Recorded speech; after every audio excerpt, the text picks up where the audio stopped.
Hello, everyone, and welcome to another episode of the Rouge Rugby podcast, where we focus on real Canadian rugby.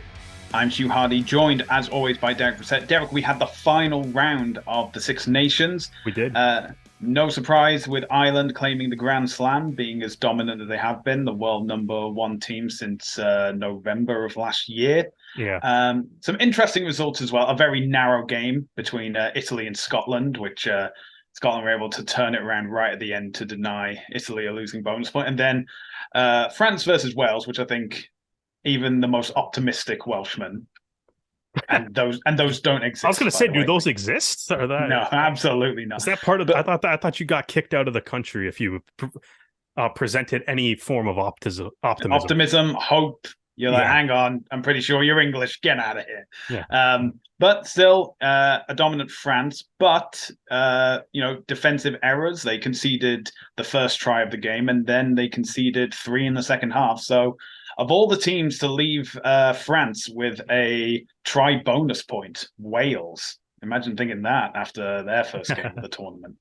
I've also seen that you've been catching up with your Aussie rules football. How was that?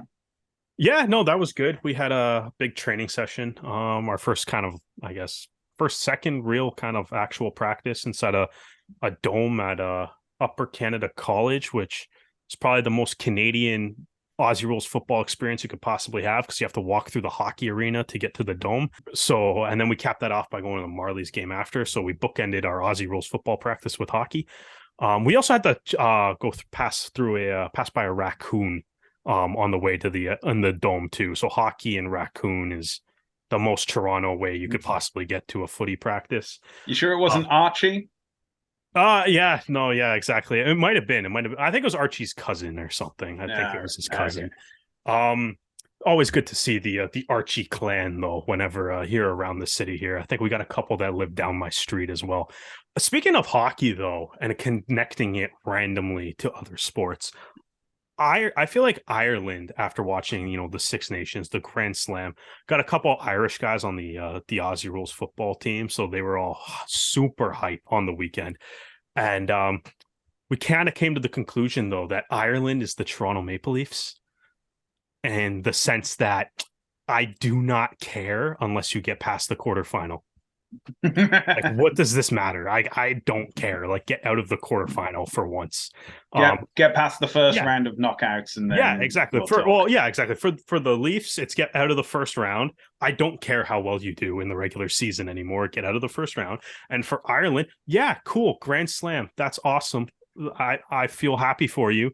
It means nothing to me if you lose to Japan or something in the quarterfinal. And I do not care until you get past that. And my favorite stat to ever go off of for all my Irish rugby fans is that Canada's won the same amount of quarterfinal games as you in the Rugby World Cup. So, which just in case you need clarification, is it's also the same amount of quarterfinals that me and Stu have personally won. So it's a very low number. You can't get much lower than that. So it's tough. I don't know. We'll see. Ireland's looking good. I'm not saying they're not looking good, but to me, I'm just like, it doesn't mean anything if you don't get past the quarterfinal come the fall. Yeah. Speaking of teams that can't win, the Toronto Arrows played this weekend. Okay, that was a little ruthless, probably uncalled for. That was ruthless. Let's get into it. So they had a great win last week. We're just short-term memories over here at the Rouge Rugby podcast, apparently. 1-3. You can tell where this is going. So it did start off well. I'll give them that. They got the first penalty, and Malcolm scored 3 points. Yeah, which I missed, by the way, because I was on my way home from the Marlies game after our footy practice. We did a little team event at the Marlies game, and I was on my way home. So I got home, and it was 3-0. And then Stu, you can fill in the fine people on what I got to watch, and feel free to yell at me because it's probably my fault because I obviously did something. Yeah, so we have Arrow scored 3 points. Obviously, always good to get on the scoreboard early. Then DC scored a try, but not the conversion. Then they scored another try, and then another try, and then another try, and then a couple of, I think, a penalty. Yeah. 3 conversions, 1 penalty. Final score: DC 29, Toronto 3. Yeah. Yeah. Let's get into this. So I as I think that's the mentioned, shortest summary you've ever done for a game. Yeah. So aforementioned Malcolm being the only point scorer with the penalty. 2 yellow cards were handed out to the Arrows during the game. That was to Mitch Eady and Kobe Faust. And on a positive angle, Mike Shepard becomes the second Arrows player to win 50 MLR caps, tying him with Paul Cellini. And that's about as much positives as I can take away from this game, because this was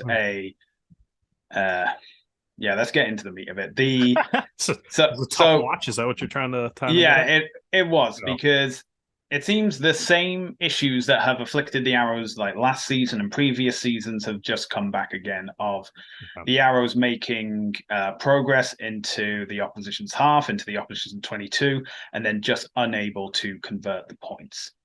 Yeah. But let's talk about the attack, because whilst that penalty was being awarded to the Arrows that Malcolm eventually scored, Noel Reid had, in the tackle, accidentally knocked heads with Ramon Ayarza. Ramon Ayarza, a significantly bigger player than Noel Reid. Reid was down. Fortunately, he was able to get back to his feet, but he was taken off for a HIA. Avery Oiterman came on in his place. He clearly failed that HIA because he was off for the rest of the game. So, and that head knock is concerning, not just for the player welfare standpoint, which is obviously paramount of any of these discussions, but it highlights the inability to change the attack plan as a result. So I may be wrong, but it appears to me as though the Arrows' attack depends on having at least 3 kickers on the field at one time.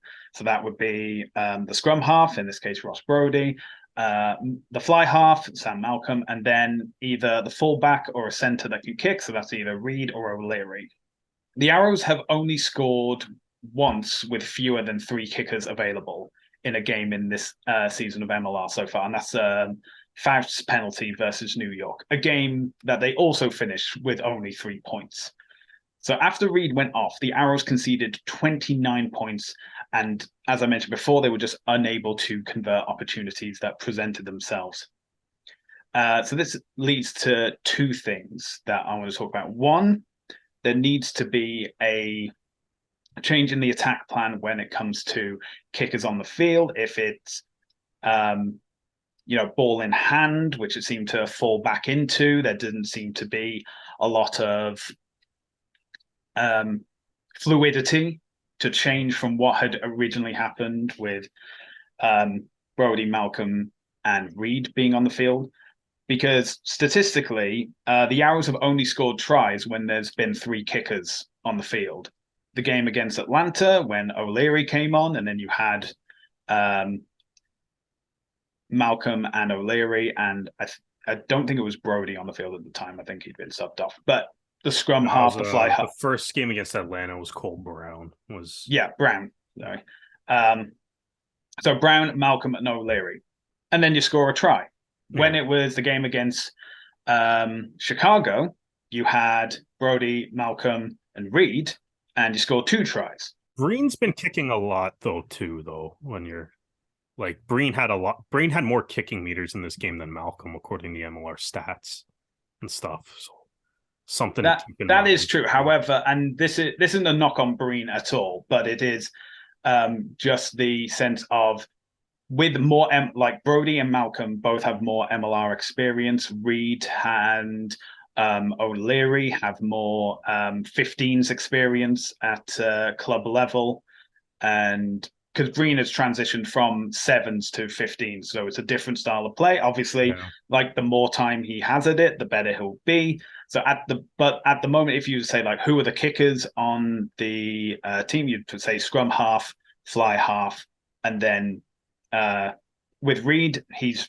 at centre a lot of the time. O'Leary, he's either fly half or fullback. but at least 3. Breen, obviously, give him more experience. The more time, the longer he's playing, the better he's getting at. The more used to getting into an MLR style in 15s. Fantastic.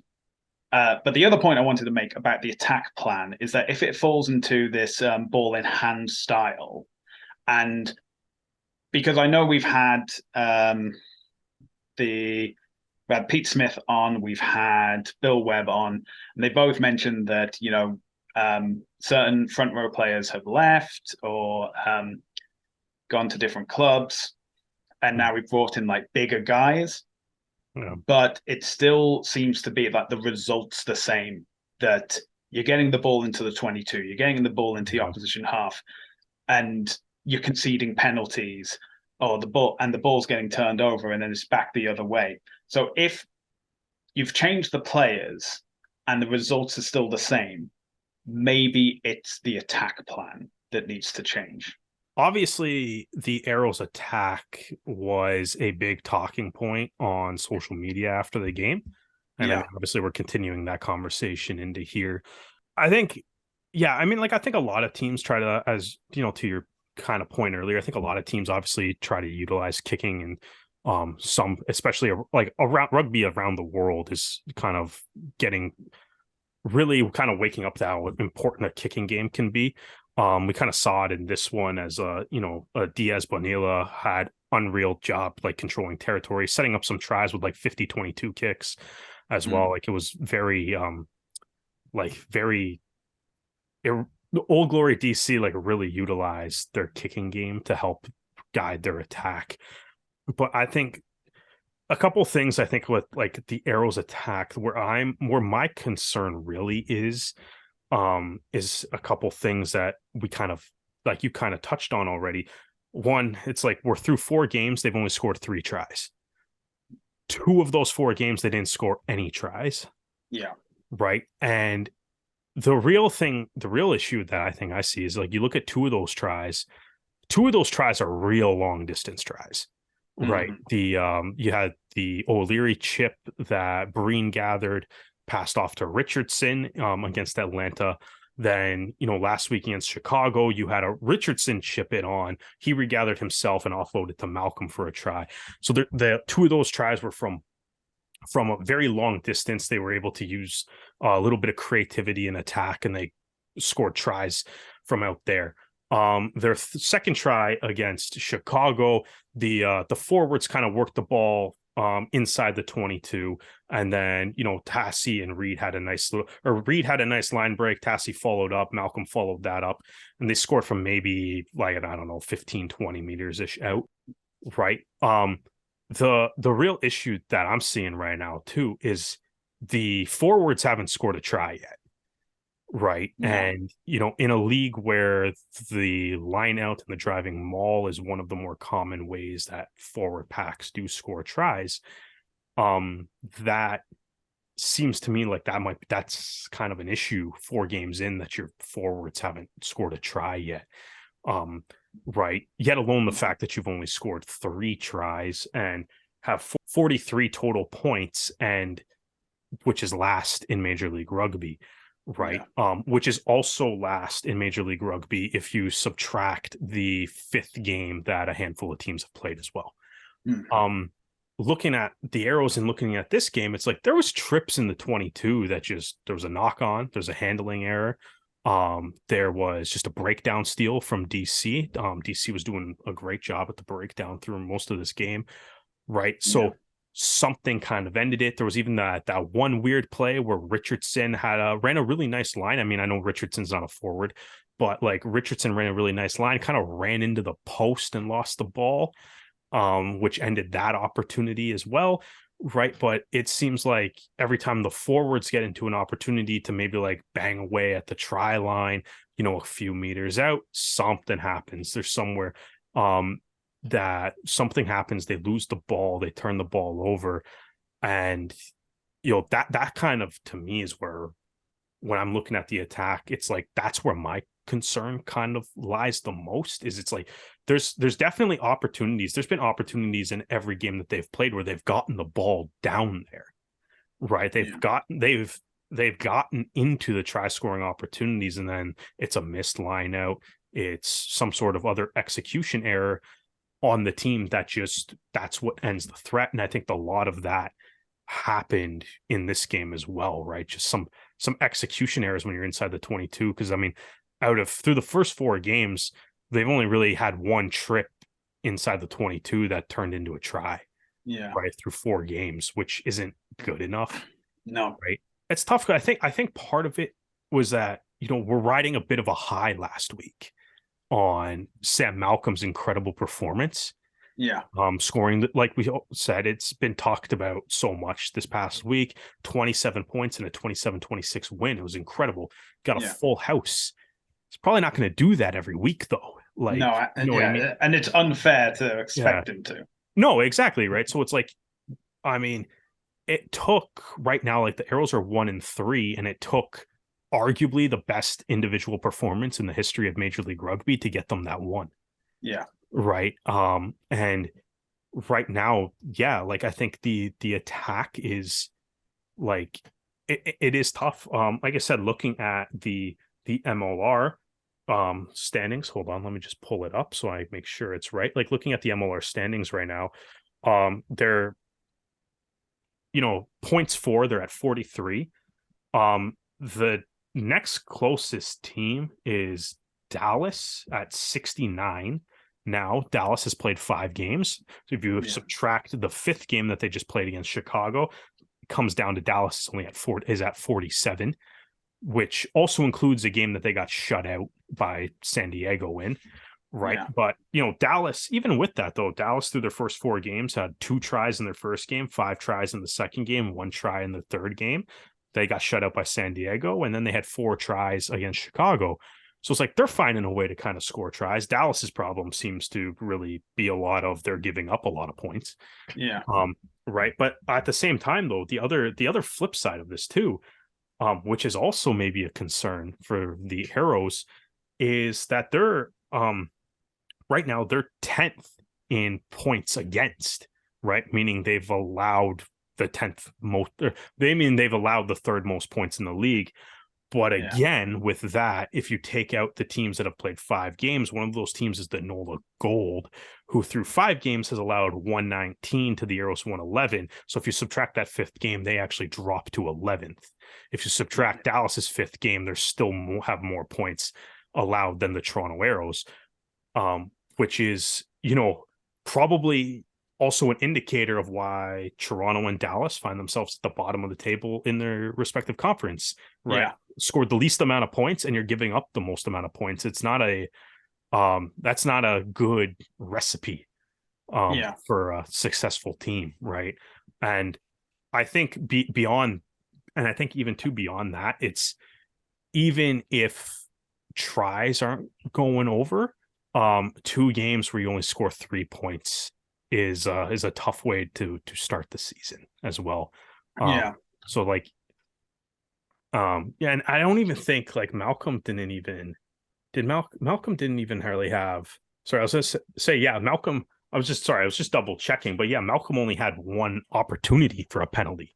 Yeah, right? Like it wasn't. I know there was a couple. There's a couple areas where they went for like the corner instead of kicking for a goal, but which was probably the right decision. But it's the attack is definitely it's an area of concern. I think the fans were really showing that after the game too. Yeah. So another thing I want to mention is yellow cards, because last week the Arrows got 3, and I did say any other game that would be a loss. Yeah. Well, call me Nostradamus, because they picked up 2 yellows, during which they conceded 15 points. Now, in all fairness, Faust may have just been on like the harsher end of the ref's call, but he was a second late to the ball. When if he had gotten there like a second earlier, he would have had his hands on that ball, forced a penalty. It's a turnover, and he's still on the field for the rest of the game, which then highlights that. And it's been shown in like other games as well. The Arrows are simply not fast enough to get into position when they need to be. And it's one of their flaws that has allowed their defenses to be exposed. Yeah, they're giving up points or yellow cards off big line exactly. breaks. Yeah. But either Faust, you can it's like that's like a 50-50 call again. It's a similar call to the one against Reed, where it's kind of like, if you're stopping a try, I don't really hate it, but also 5 yellow cards in 2 games that's tough. Yeah, and that's it. Mitch Eady, I think for his experience, that was such a silly like call to make, and just to like knock the ball out of Tusitala's hands from the offside position. And then it's a yellow card, it's a penalty, it's in front of the post. And you can argue that, he may have been like stopping a try, but then you're already some points behind, and then you're just giving them a clear shot at the goal, which they took, as they were perfectly in the right to. And then with Faust being off, Mitch Eady then ran up from the line to maybe catch an intercept that was clearly never going to happen, because the DC player had so much time to read what he was doing. And as a result, that left a huge gap that the player was able to go through. A couple of offloads. Tusitala has the ball. No one's fast enough to catch him. Yeah. And that's the bonus point try to DC. DC scored some good tries, man. They're actually like their attack looks pretty good. Like their attack is pretty good. I think the try that continued the scoring in the second half, that was like very good. Off the scrum and then move it out wide to Young in the corner. Yeah, it was a good. Even if like the Arrows players were pretty sure that was a forward pass at the end, but results is as results do, and I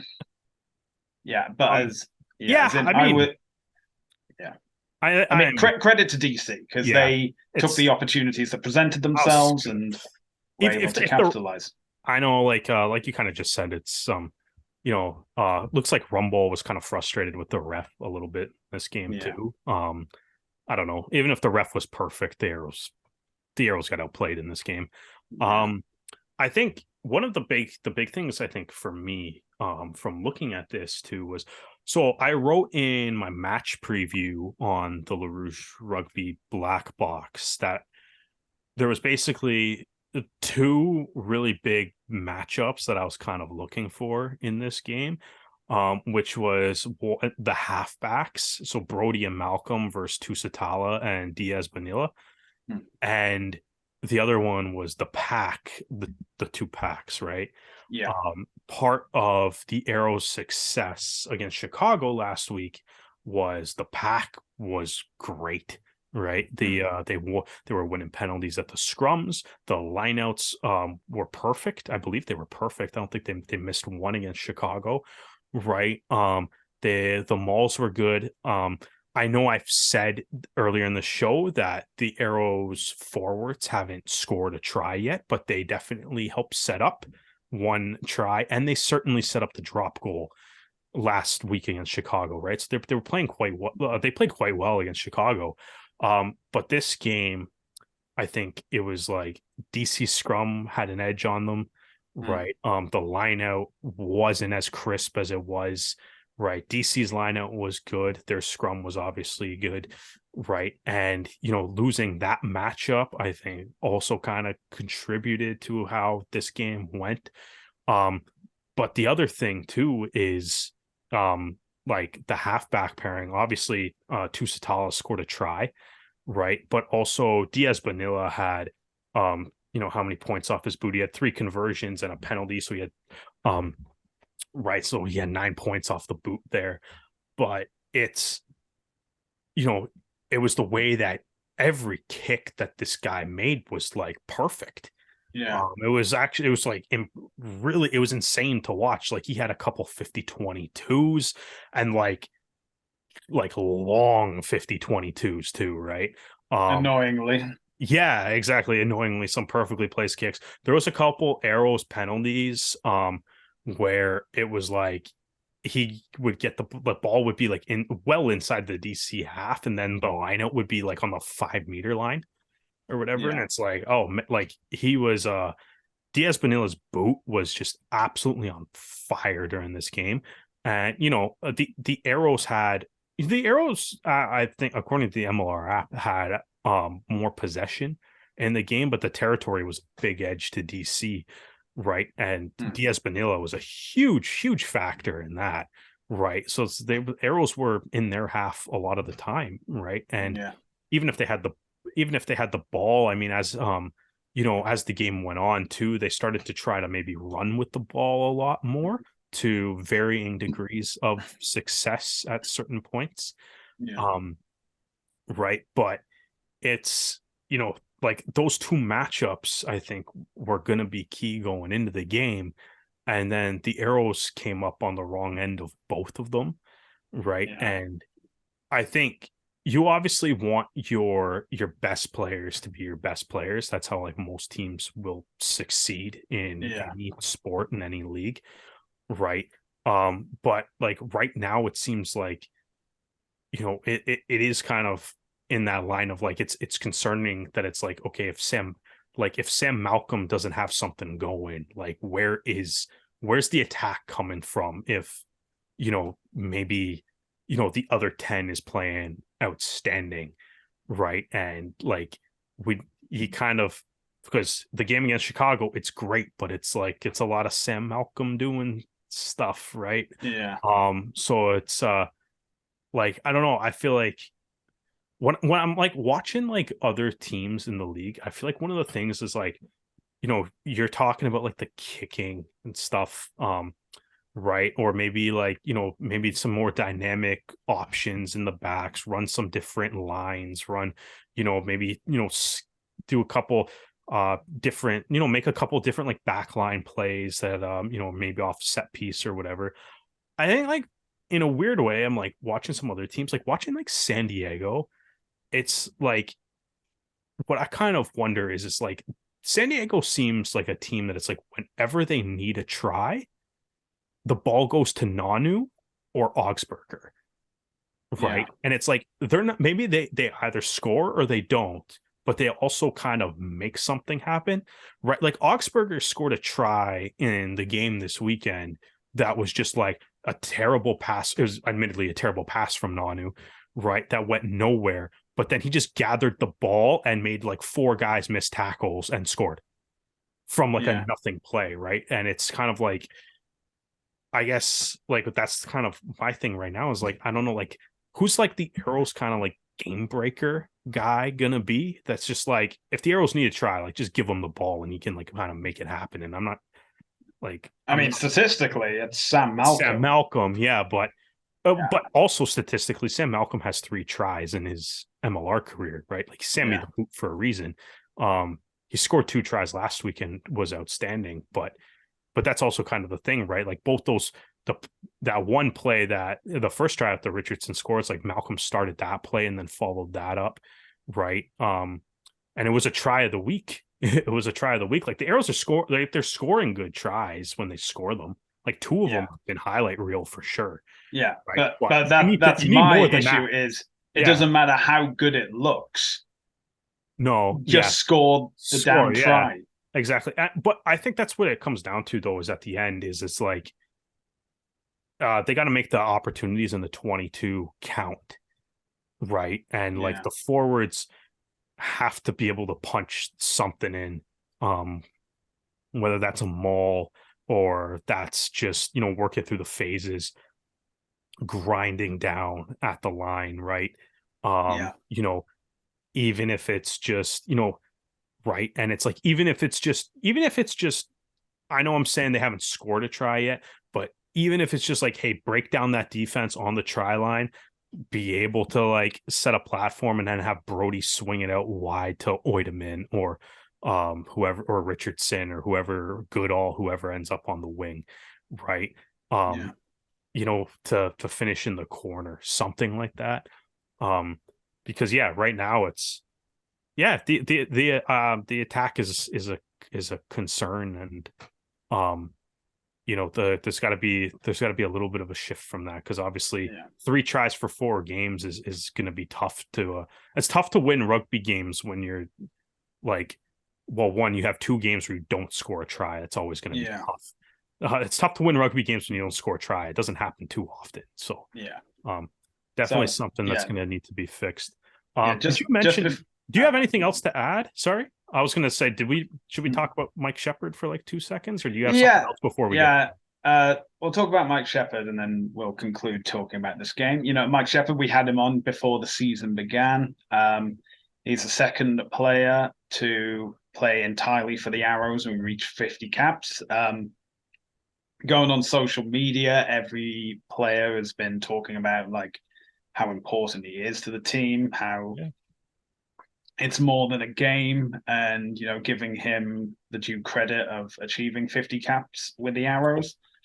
So yeah, congratulations, Mike, and very well deserved. And looking forward to next week, hopefully, when you'll be picked again and become the all-time leading appearances for the Arrows. The Arrows, yeah. So, well, yeah, like, and I mean, it's kind of a fitting thing that Sheppard will, like obviously whenever like the next game that he plays is going to hit that 51 and kind of take that crown from Cellini, but like it's kind of fitting, right? Because it's like that's a guy that's as we talked about with him, he played for the Ontario Blues, and then as that kind of transitioned into the Ontario Arrows, like he was the captain of the Ontario Arrows, which matches your hat perfectly there, Stu, and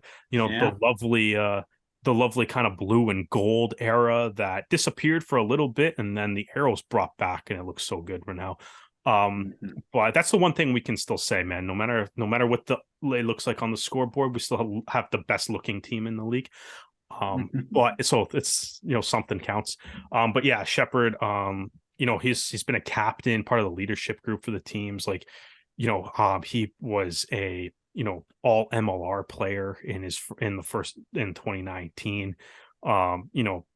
Used MLR, got his spot on the World Cup squad, right? And he's been a captain, part of the leadership group ever since. Always lovely to score tries off after charge downs. And one of those things too, it's like in this game, right? Typical kind of Mike Sheppard game, right? He led the team in tackles again, right? So obviously a big physical player, and a player that the team clearly loves and respects in the dressing room as well. And super fun interview we did with him. He's always has a good quote whenever we talk to him, and he's been nothing but nice to us too. So it's I think that's episode was at 153 we talk about Mike Sheppard. 69 minutes with Mike Sheppard. Yes, exactly. And so yeah, that's it's congrats to him. Totally agree with you, Stu. The result of the game doesn't matter in this point, but congrats to him. And should be there's a couple more Arrows that seem like they're kind of creeping up on the 50 cap mark too. Yeah, Sam Malcolm received his 40th cap for the Arrows. Richardson got his 30th too. It's a weird milestone game for and I think Roland passed like what did he pass? He passed like 1,000 minutes or something like that. Yeah, I think so. Which isn't translate quite as well when it comes to cap. But anyway. No, but it's still cool. There was a whole list of milestones that the Arrows press release kind of put out. Actually, like speaking of that too, there's a lot of guys in the league that hit 50 this week for whatever reason. It's kind of we'll talk about a certain one in a minute. But that was the final score from DC. The Old Glory 29, Arrows 3. The Arrows currently 1-3 in the 2023 MLR season. Just want to point out that if they're looking at making the playoffs, especially in the East, last season, the teams that got through, New England only lost 3 games, Atlanta and New York only lost 5. The Arrows have currently lost 3. Unless they go on a 12-match winning streak, then it's going to be very, very difficult to make the playoffs. Not out of the realm of possibility. It's only not out of the realm of possibilities. But this is your Welsh pessimism coming through. Exactly. There's still a lot of rugby left. There's a lot of rugby left, but that Dallas can make the playoffs still. Come on, Dallas can still make the playoffs. A lot of rugby left. All right, that margin's getting ever finer. Anyway, Well, let's talk about the other MLR games that happened this weekend. First up, we had NOLA versus Utah. And if you thought NOLA's win over New York last week was a fluke, well, they're here to say absolutely not. This is how they want to be playing at the gold mine this season. NOLA much earlier off the blocks this time round. Utah did put in some impressive scores and nearly scored 3 tries only, but one of them was called back for obstruction. And yeah, it seems that the Gold is like cashing in all their tries early this season. The final score: NOLA 37, Utah 14. Then we head to the east where Atlanta hosted San Diego. And it's starting out a pretty close game. San Diego scoring a try, Atlanta scoring back. But in the end, it seemed that the visitors had all the strength in their final score. Atlanta 10, San Diego 35. But this was also an historic game because this was the first MLR game to have an all-female commentator team. And I've got to tell you, just even from listening to the highlights, it's so much better. It's so bad. Yeah, they were good. Yeah, they were good. I think, you know how I complained of like every commentator seems to be talking over the ref when they're making an important call or explaining a decision? That never happened in this game. It was clear, it was concise. When plays were going on, they were taking the time to make sure they were getting the name correct. It was brilliant. Yeah, this may have been the first game. I hope it's not the last. All right, but we move on to the big game of the weekend: Chicago versus Dallas. 2 teams unbeaten. Sorry, not unbeaten. The opposite of unbeaten. Completely of beaten. Absolutely beaten in both Only in all ever their games. Beaten. Chicago and Dallas. Dallas were able to. It was lots of tries with few conversions, and then in the second half, it seemed to be that penalties were the deciding factor. Dallas were able to get 4 tries, so they do get the try bonus point. And just when it looked like they were going to claim their first win, Dallas, who are only 1 point behind, were able to kick the penalty to take them 2 points clear. So it's the Chicago Hounds with their first win of the season. Dallas relegated to their 21st consecutive loss. Yeah. The longest losing run in MLR history, even eclipsing the Austin results from 2018 to 2020. The Austin not at all elite. Yeah.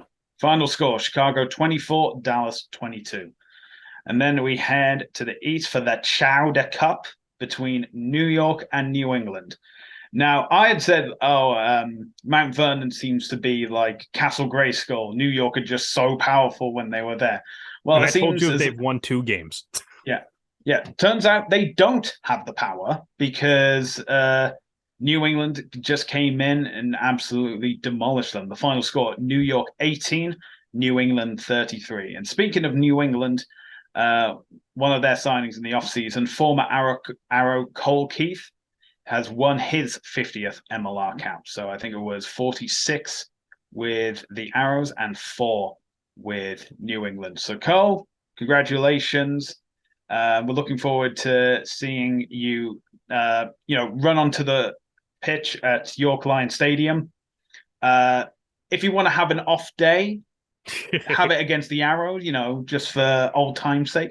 But we'll be there. We'll be cheering you on, congratulating you.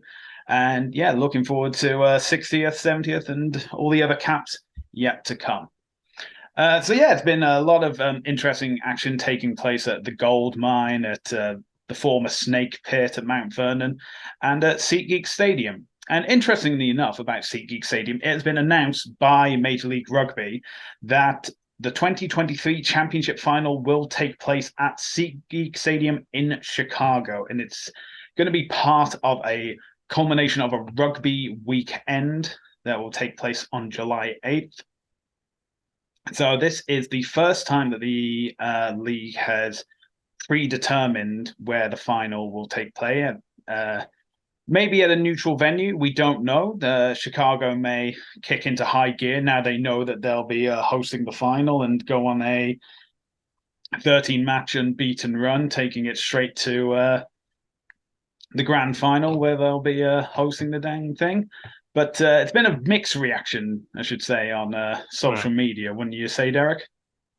Yeah, I think it's kind of bizarre. I think like it's um on like one hand, I think it seems like the people that are against it are very much in the like it's like it kind of almost seem like they're arguing that nobody's gonna want to go to it, which I don't know. Am I misreading that, Stu? But that kind of I don't know. What's your sort of assessment on the negative? It's on a I think where they're coming from is that fans will yeah be invested in their team their team. making the Yeah, final.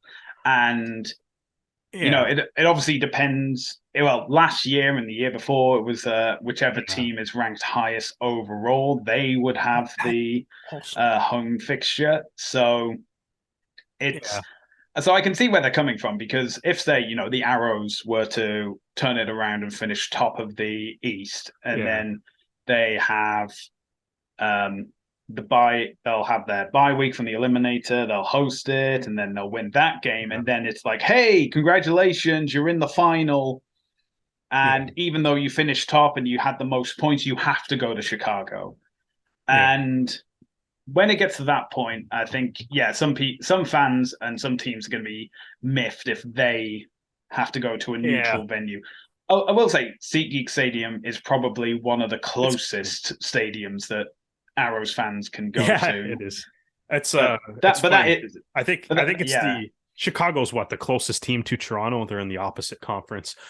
yeah, Um, but that's just the way geography in North American sports works. But yeah, yeah, I mean, I think it's one of those things too, where it's like I think obviously they've had finals at neutral venues before, right? San Diego hosted a couple of them. yeah. And And Rugby Town USA, I think, hosted the first. yeah, Or I was think it? Glendale played in that game though. Um, Oh no, but they they hosted the semifinals. That was yeah, it. something like that. But it's like they've done that before. They did the thing in Vegas, which maybe didn't work out too well. I had fun at it, but maybe it Yeah, didn't work out too well for them. Right. But I think for me, it's just kind of like I think like last year was so weird with you know, I guess nobody wanted New York to host at the high school, yeah, right, for a national TV game. So they got it into Red Bull, right? But that was also kind of like that was such a weird situation too, because I was like, I don't even like New York fans didn't even know where the game was gonna be, yeah. right? That was very last minute, and I think it Yeah, should have. I think that was right. also communication on the league's Yeah, part, on the Rugby New York's part as well. And I think this is so this isn't the same situation. This has been decided in well, yeah, between well in like advance. week 4 and week Yeah, 5 of a 16-week season. So we've still got by the time of the yeah, press release, it was 12 weeks ago, plus the eliminators, plus the conference final. So that's yeah, 14 weeks between then and now to determine which team is going to be making yeah. uh, well, Well, actually, it's even more because I'm not even counting yeah, like you're the not bye counting. I was gonna weeks. say you're not counting bye weeks, but But um, but even so, as I in, get what you're saying though. yeah, they're getting it out early. They're getting people to know about Yeah, it. This is like it's basically saying like book your flights now, book your yeah. hotels now, I mean, come along, just have a party. It's not just going to be the final MLR game as well. They say there's going to be yes, this is what I they're going like. to be a showcase of all that American rugby has to offer. The top level men's and women's club games, the youth rugby, everything in between. There'll be a food and music scene. And when you look Yeah, at make some it of a like the festival. yeah, that's what America does well. They turn Yeah, sporting events into festivals or yeah, entertainment events. You're not yeah, just like you're going for the big match, but you're yeah, staying because there's this, because there's that. yeah. So, and to be honest, I will judge this firmly Yeah, afterwards. If yeah, I think that's the only only if way to only go. 500 people turn up, okay, I'll put my hands in the air and say I was wrong. I was expecting more. This was crap. Um, and Yeah. we'll probably revert back, but I'm willing to Oh, give this a shot. I'm willing to see how it turns out. I'm willing to see if it leads to better and brighter things. yeah. I that's pretty much how I feel about it too. I think like I love the idea of having like club rugby like on the weekend or surrounding or the week building up to it. I mean, if it was me, I'd be like invite club teams from the other 11/12, include Miami in it, Yeah. include any other expansion team that may be announced later, who knows. But like invite clubs from like those teams too. Yeah. Or sorry, from those team cities, I mean. Yeah. Right, invite, and then if you can have like a little like mini like tournament kind of, but then you would also have like some guaranteed fans for every team in the Yeah. league too.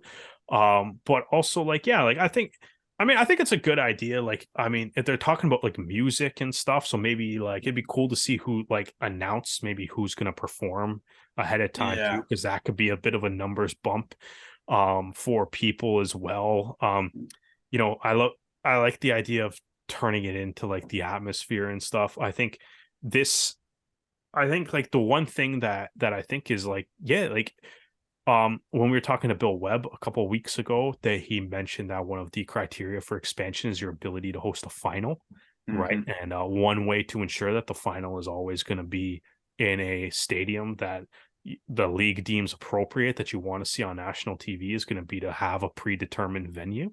Yeah. Right. So I wonder if that played any factor into the league making this decision as well. Yeah. SeatGeek Stadium's obviously a great spot for this. Mhm. And like I think, as much as like I obviously like I get the idea from some fans that Yeah. if you team makes the final, you want to be there and you maybe want to have that in your own city and stuff. And some people maybe aren't going to be able to afford to go to Chicago. Yeah. Right? But at the same time, it's like I'm all for the league trying this. Yeah. Like, I I think mean, at the end of the day, the NFL and the CFL Super Bowl Grey Cup, like that's a predetermined venue, and those are yeah. massive events, right? Yeah. No matter where To they be are. honest, one thing that I would say is that what MLR needs to do, and I say MLR and the Chicago Hounds, because Yeah. SeatGeek Stadium also has like practice fields next Yeah. to it. So what I'd say is go to every like elementary school, middle school in Chicago and say, hey, we're going to be having a rugby sevens tournament in the morning Yeah. of this. And if you come along, you and one parent gets a free seat. And if you want to bring your siblings and another parent, then it's like $5 a head. Yeah. Then you Like, have loads of kids coming, trying rugby, trying like the non-contact version of it, but like getting them excited and showing them the rules. And then you like bring them into the stadium. Obviously, kids just have like all that energy, a great atmosphere. As I said, there's going to be music, there's going to be food. They're not going to be bored, and I yeah, think that's a way to get loads of eyes on the product and get like, no. especially loads of voices on the product as well, because and you're just pushing it towards like the younger generation, getting them invested. So Yeah. yeah, I'm eager to see how this all unfolds. But speaking of MLR teams, there was an article in The Province talking about a Vancouver group that has taken another look at professional rugby, specifically Major League Rugby, none of this Super Rugby Americas nonsense. And said that talking about there was a time when rugby people could claim BC was the center of the game in North America, and the BC Premier League was the strongest club competition on the continent. High school game, public and private delivered young stars year after year. But to understand how far things have fallen, you can look quite simply at the fact that MLR is in its 6th year as a professional league, and yet there is no entry from Vancouver or Victoria. He also mentioned that a new Vancouver-based group has put their hands up, led by retired player and coach Pat O'Gorman. Depth of knowledge, and they've been talking to the right people to build on their planning, but they lack a crucial thing: money. And without a financial backer, their plans can't go any further. So O'Gorman, the father of Regan O'Gorman, he's a real estate agent originally from New Zealand. He moved to BC in 1988. He's very well known in the local rugby community. He's played for years with Vancouver Rome Club. And as mentioned, Regan has played for Canada and the New England Free Jacks. Working with O'Gorman is local hospitality entrepreneur Carl Harrison, who knows MLR well.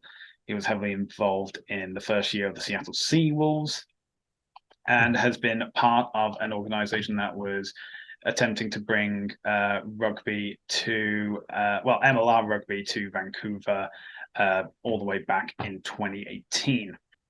But also mentioned that they've been in contact with both Burnaby Mayor Mike Hurley, who is at least intrigued by the idea, also been in contact with UBC's men's rugby head coach Curry Hitchborn for advice. And if you watch our interview with Curry Hitchborn, he actually goes on and mentions the pros and cons of having a team in Vancouver. So, but yeah, as I said, they're looking for a Ryan Reynolds type to invest in the club. And although they do say probably similar to his investment in Wrexham, as opposed to being a prospective minority buyer of the Ottawa Senators. So I was gonna say, I mean, I think Vancouver has got to be the city that has brought up the most in every conversation on where an MLR team should be or where people want a team should be. Yeah. I think this is the first time we've really had through Patrick Johnston's article in the province here. I think it's the first time we've ever really had people willing to publicly put their names to, say that they want to put a team in Vancouver, at least publicly. Yeah. Right. So, again, it would be cool, but it's it seems like reading the article to me, especially when they're saying it's we need that Ryan Reynolds type. And it's it to me, it's just it's cool that you have maybe stadium options or you have people that would want to be involved in the team. And it's all of that is great. But when you're kind of also saying that you're missing money, that's a big one, right? It's like trying to play rugby without the ball, right? It's kind of important. Yeah, kind of essential.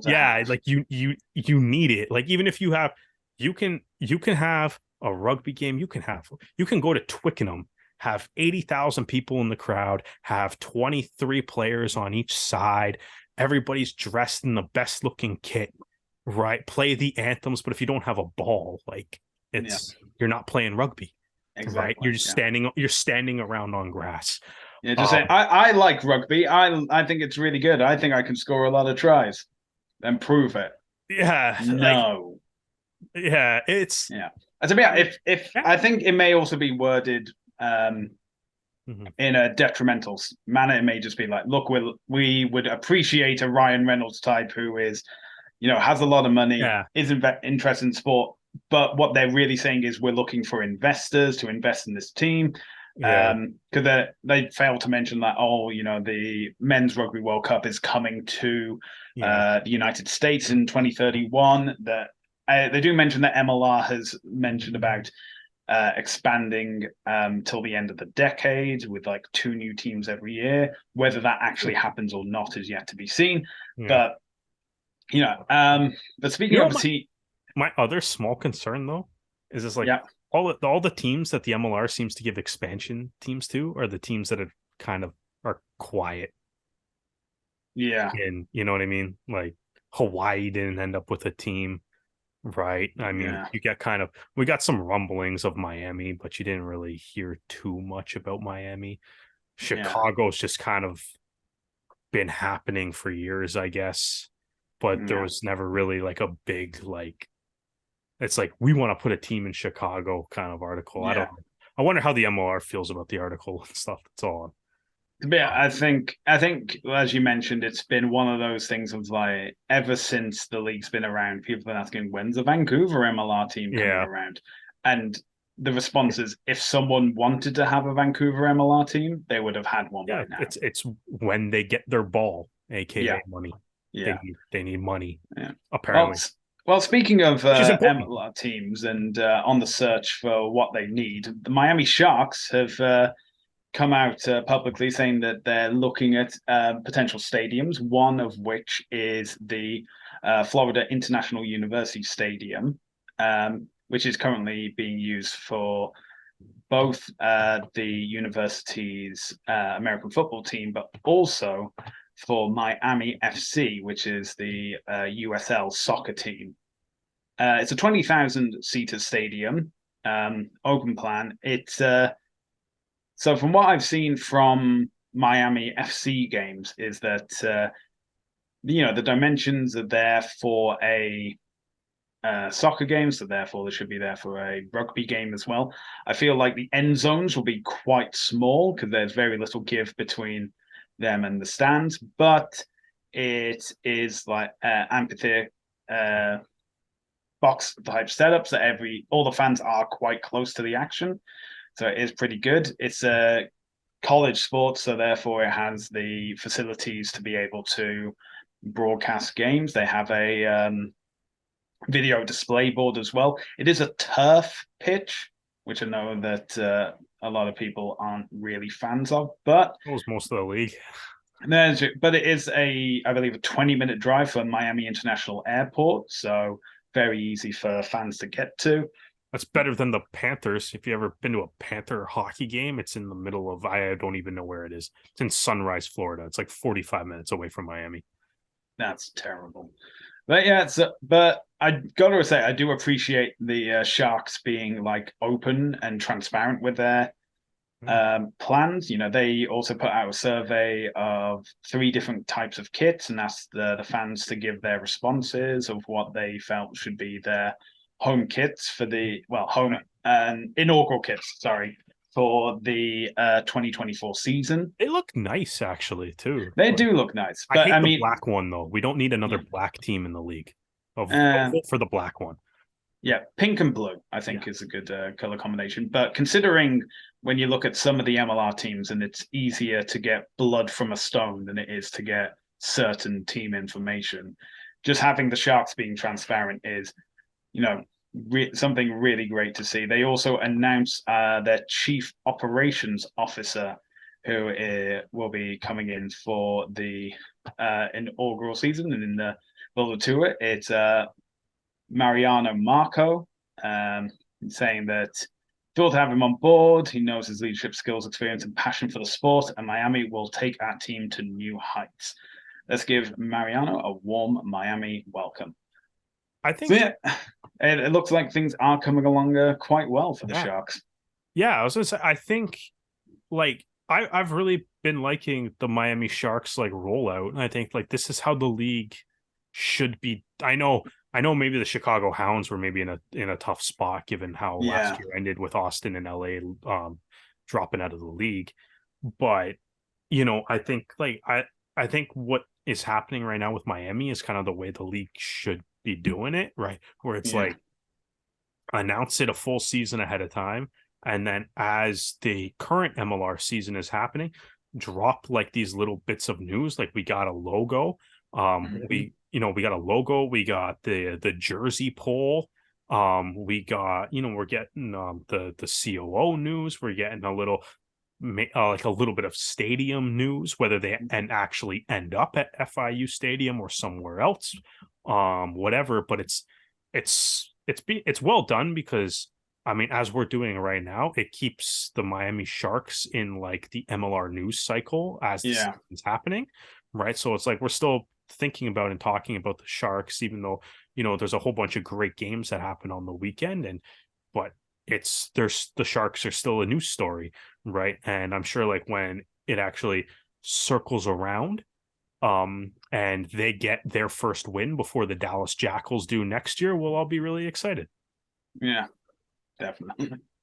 All right, speaking of victories yet to come, let's have our predictions for round 6 of MLR 2023. So I'm going to give you the team names and you're just going to tell me which one's going to win. So first up, DC will be hosting NOLA. Oh, NOLA. NOLA looks like they're on fire now. They something has been sparked after the 0-3 start, I think. I think DC are coming into themselves at the moment. I'm going to go with DC, and it's a DC home game as well. Next up, New England versus Dallas. Well, seeing as Dallas have already destroyed my preseason prediction, I'm going to say, you're on your own line, lads. I'm going with New England. Yeah. Like, I mean, I can't go against Cole Keith after he got his 50th cap, and one of our favorite podcast guests on the show, great player as well. I don't see how he could possibly lose a game this week, anyways. All right, now we have Utah versus Toronto. So this is back out at Zions Bank Stadium. Derek, who you got? Oh, wow. You're not just assuming it's Toronto anymore? Is that how pessimistic you've got? No, I just want you to say it. Okay. Well, I'm gonna back the Toronto Arrows. We're gonna get back on track this week. The forwards are gonna have a try. Ayarza's gonna have a try. I'm gonna call Ayarza gets a try. I'm gonna call Edie gets a try, and we get back on track. We'll see how this goes. I'm also back in Toronto. Okay, next up we have Houston versus Atlanta. Houston have also been pretty impressive as well, and Atlanta, just been faltering, especially after coming back from their bye week. I'm going to go with Houston. Man, yeah, I don't know. Like, Houston's been one of the best teams in the league so far. It's tough to vote against them, but for the sake of being a little bit different, we have to have some conflict here. I'll go with Atlanta. They have more Canadians on Atlanta, right? So it's. If they pick them is a different thing. And finally, we have Chicago versus Seattle. I'm going to say Seattle because I'm starting to think that Chicago might not be very good. Yeah, I mean, they didn't get the win, but it was against the team that has yet to win in MLR after an entire season. It's so bizarre because they're made of the two best teams in the league, and I was like, it can't be that hard to gel, but apparently it is. So maybe they're just not very good. Yeah, and Seattle themselves coming off a bye week, they're refreshed. Yeah. I'll be going with Seattle as well. So the games this weekend are DC versus NOLA, New England versus Dallas, Utah versus Toronto, Houston versus Atlanta, and Chicago versus Seattle. And you can watch all those games on the Rugby Network, and the Arrows games will also be available on tsn.ca, TSN Plus, and the TSN app. As well, we may have come to the end of the Six Nations, but that just means the return of the Premiership and the URC, and you can watch that on Sportsnet. Now, if you enjoyed this episode, be sure to check out more episodes as well as our written pieces on our new website, therougerugby.ca. You can also find our podcast on Spotify for podcasters, and Apple Podcasts. We also have a YouTube channel at the Rouge Rugby with episodes of the podcast, as well as extra interviews with players and coaches. Make sure to like and subscribe and hit the bell notification to stay up to date with all of our videos. We are also available across social media, including Facebook, Twitter, Instagram, and TikTok, all at the Rouge Rugby. Derek, where can the fine people find you on social media? At Brissette the Jet across all social media networks. And you can find me across social media at Hardman, spelled H4RDMAN. Well, that's where we're going to end this episode. Derek, thank you for joining me, and thank you for joining us for the Rouge Rugby podcast, where we focus on real Canadian rugby. We hope you can join us again next time.